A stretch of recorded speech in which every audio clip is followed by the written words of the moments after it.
Mario, 22.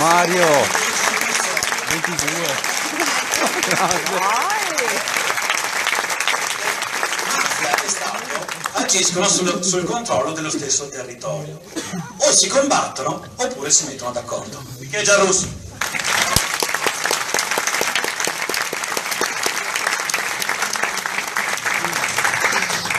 Mattia ha detto una cosa importante, si mettono d'accordo. Allora ve lo spiego io come si mettono d'accordo. Iniziamo da un dato di fatto. Purtroppo devo contraddirti, Mattia, mi dispiace.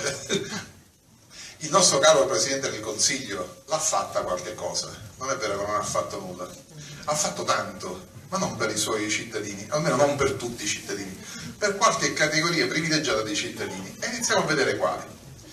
Innanzitutto, e anche qua devo darti un numero differente, non sono più 60.000 i detenuti, sono scesi, credo che siano fra 47 e 45.000, gli altri li hanno liberati tutti, con una serie di meccanismi che ora vi sto a dire, che sono stati la principale attività del nostro Parlamento nell'ultimo biennio praticamente. Si chiamano leggi svuota carceri, ne hanno fatte 4 praticamente, una dopo l'altra. La prima, sempre col motto ce lo dice l'Europa, ce lo chiede l'Europa, hanno previsto uno ulteriore sconto di pena. Voi sapete che c'è già nel nostro ordinamento, c'era già uno sconto di pena, ogni 6 mesi veniva abbonato 45 giorni ai detenuti che si comportavano bene, cioè quelli che non protestavano perché vivevano nella schifezza. Questo era il patto, no? Tu vivi nella schifezza, che sono le nostre carceri, non ti lamenti e io ti do 45 giorni di sconto ogni 6 mesi. Siccome 45 giorni di sconto era poco, lo hanno portato a 75 ogni 6 mesi. 75, giuro. 75 giorni di sconto ogni 6 mesi sono 2 mesi e mezzo. In 12 mesi sono 5 mesi. Poi vi rendete conto che questi per legge hanno praticamente dimezzato le condanne, cioè non è che hanno liberato quelli in attesa di giudizio, hanno liberato quelli che stavano scontando le condanne, abbonandogli 5 mesi ogni 12.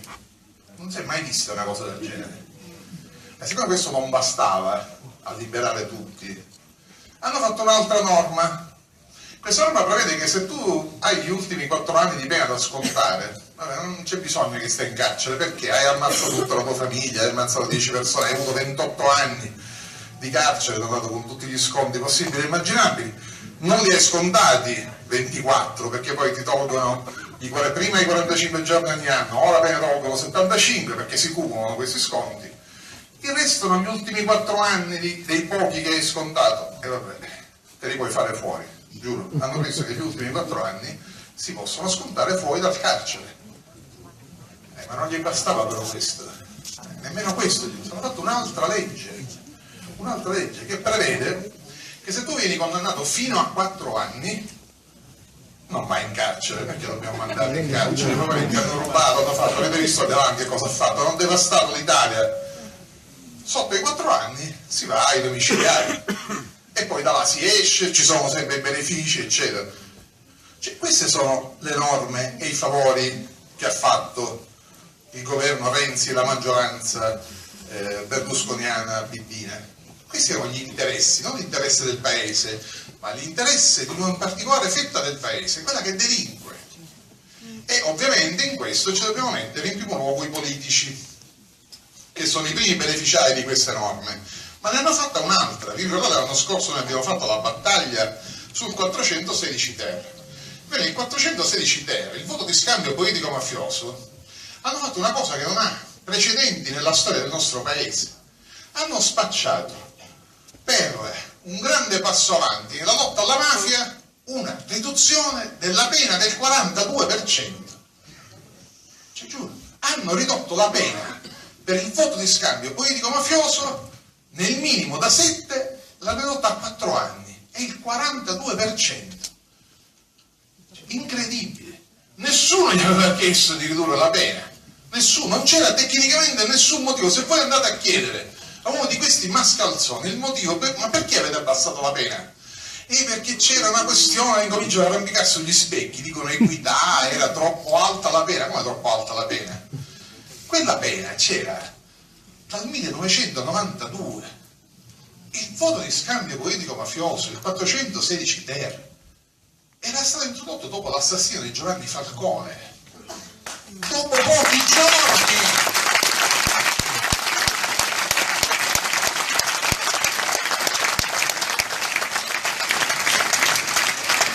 E questi che hanno fatto?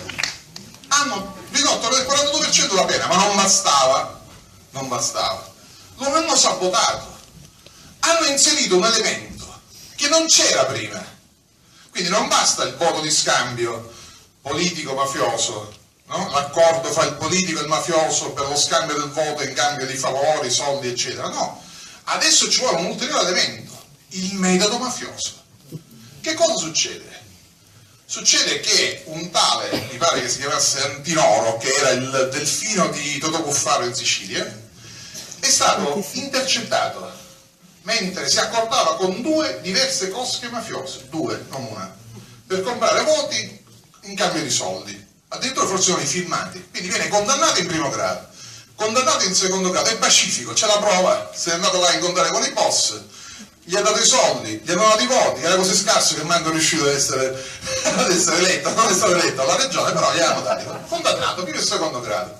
Arriva in Cassazione, sapete che è successo? Annullata la sentenza.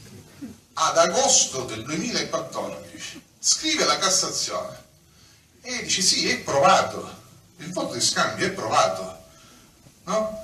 È chiaro, ci sono i filmati, le cose eccetera, però c'è stata la modifica, ad aprile c'è stata la modifica, pochi mesi prima della sentenza, quindi si applica la norma, dice più favorevole, quindi hanno fatto una norma più favorevole, non lo diciamo noi, dice la Cassazione. Quindi se non c'è la prova del metodo mafioso, che cos'è, dice la Cassazione, del metodo mafioso? Ci vuole la violenza o la forza, quindi ogni voto che è stato combattuto dal mafioso ci deve essere la prova che è stato conseguito con l'elettore accompagnato con le armi, spinto dalla minaccia, dalle violenze. Una prova che noi avvocati diciamo praticamente è impossibile, probazio diabolica si chiama, non si può provare, non è facile da provare, è quasi impossibile. Ma c'è un altro elemento, questo metodo mafioso deve essere dentro l'accordo, quindi il politico si deve accordare col mafioso perché gli dia i voti con quel metodo, perché se glieli trovano in un altro modo non è reato. Quindi dice la Cassazione, quello che prima era punito dalle norme penali, adesso dice è giuridicamente irrilevante. Quindi che questo Antinoro se ne andava dal mafioso e comprava i voti è allo Stato giuridicamente irrilevante se non c'è la prova del metodo mafioso. Certo, questo è quello che ha fatto Renzi e compagni, e lo hanno fatto di corsa.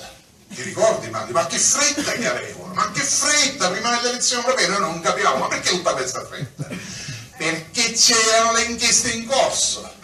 Sapete, una grande inchiesta come quella di Mafia Capitale, come quella Emilia, che coinvolge centinaia di posizioni, qualche cosa trapela, tant'è che a Roma lo sapevano gli inquisiti, abbiamo il filo sul collo della procura, no? Quindi questi temevano che la procura mettesse le mani sui politici, sono corsi ai ripari. Tant'è che su Mafia Capitale non c'è neanche uno inquisito per voto di scambio. E io vi ho sempre detto, dopo questa norma non ce ne saranno più, perché le procure sanno che non possono contestare quel reato, lavorano come fanno loro, gli contestano il concorso esterno. Che cosa ha fatto il procuratore di Bologna col candidato sindaco di Mantova del 2007? Gli ha contestato il concorso esterno, perché anche là sembra ci sia la prova che si accordava con i boss delle Endrine per avere i voti. Il GIP gli ha risposto non c'è la prova del concorso esterno, al nord è più difficile non far capire che i politici ormai sono organici delle cosche. Però gli dice il GIP, l'abbiamo saputo ora in commissione antimafia quando l'abbiamo ascoltato, non lo possiamo arrestare nemmeno per voto di scambio.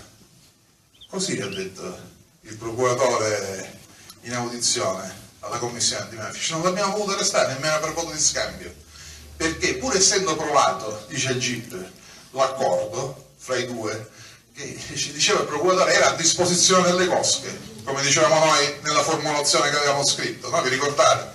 Che andava punito il politico che si metteva a disposizione. Il procuratore ha usato quelle parole, era a disposizione delle Endrine, però dice il GIP manca la prova del metodo mafioso, non lo possiamo arrestare. È chiaro, questo è quello che hanno fatto. Quando Mattia diceva si mettono d'accordo, vuol dire esattamente questo. Noi in questo paese dobbiamo capire una cosa, dobbiamo capire velocemente. Questi si stanno accordando con chiunque pur di rimanere al potere, e questo chiunque in questo momento sono la mafia e le criminalità organizzate di ogni genere e specie. Quello che andrebbe sciolto per mafia non è solo il comune di Roma, è il Parlamento. Bravo! Bravo! Ti adoro Mario, un grande.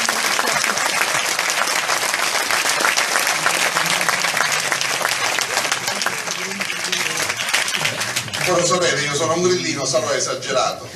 Sarà un caso questo del 416, un errore. Vi dico invece una strategia ben precisa. Noi abbiamo avuto il quarto provvedimento su carceri, quello ancora più grave, che è in itinere fra una Camera e l'altra, quello con cui vogliono definitivamente legare le mani alla polizia, alla forza dell'ordine e alla magistratura. Riguarda la custodia cautelare. La riforma è la custodia cautelare.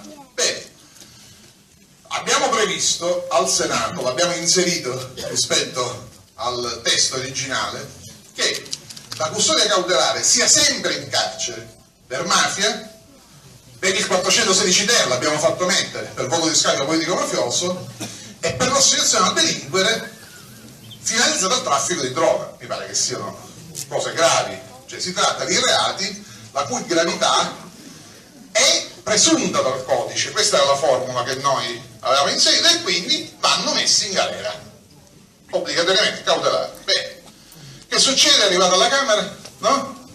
Manlio, che è successo?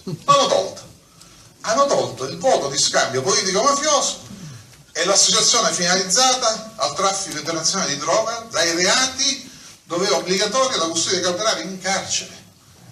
E poi dite che non si sono messi d'accordo? Provato Ma dall'altra che cosa vuol 40, dire questo? provato dall'altra mano. Vuol dire che questi vogliono delinquere senza rischiare nulla.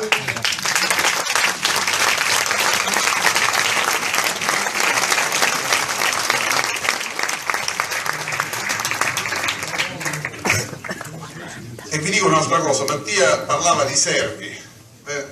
Noi siamo al vostro servizio, perché siamo i vostri portavoce. In una democrazia, in un sistema serio, non malato come il nostro, al servizio dei cittadini sono le persone che loro mandano in Parlamento. Questi invece si sono fatti un'altra idea. L'idea è che i servi siate voi. Questa è la loro idea. Cioè che i cittadini di questo paese sono al servizio di queste persone per mantenere i loro privilegi, per mantenere i loro vizi, perché li abbiamo visti, ogni tanto escono cose che sembrano da film, no? Per mantenere qualunque cosa. Voi lavorate, faticate, sudate ogni giorno della vostra giornata col vostro lavoro per mantenere queste persone, quindi siete al loro servizio. E sapete perché io sono contento di essere qua questa sera? Perché io qua questa sera non ne vedo servi. Io non ne vedo servi, vedo uomini e donne liberi.